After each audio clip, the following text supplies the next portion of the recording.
রমজান ও ঈদুল ফিতর উপলক্ষে টানা ৪০ দিন ছুটির পর আগামী বুধবার স্কুল, কলেজ, মাদ্রাসা সহ সব কারিগরি শিক্ষা প্রতিষ্ঠান খুলছে। মাধ্যমিক উচ্চশিক্ষা অধিদপ্তরের সূত্র জানায়, বুধবার শিক্ষা প্রতিষ্ঠান খুলবে। এদিন থেকে পুরোদমে ক্লাস শুরু হবে। স্কুল খোলার সময় শিক্ষার্থীরা যে দু একটা বই এখনও পায়নি সেগুলো দেওয়া হবে। বই না পাওয়া, দীর্ঘ ছুটি সহ নানা কারণে যে শিক্ষণ ঘাটতি হয়েছে তা পূরণে শিক্ষকদের জোর দিতে হবে।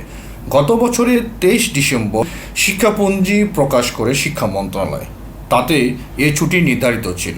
শিক্ষাপঞ্জি অনুযায়ী পবিত্র রমজান, দোলযাত্রা, মহান স্বাধীনতা ও জাতীয় দিবস, জুমাতুল বিদা, শবে কদর ও ঈদুল ফিতরের ছুটি একসঙ্গে রাখা হয়।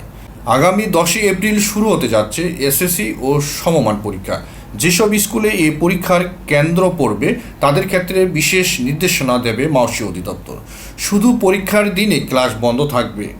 তাছাড়া সকালে এসএসসি পরীক্ষা পড়লে বিকেলে সংক্ষিপ্ত পরিসরে হলেও স্কুলে ক্লাস নেওয়া যায় কিনা তা নিয়ে আলোচনা চলছে বলে জানিয়েছেন মাওসী অধিদপ্তরের মাধ্যমিক শাখার কর্মকর্তারা।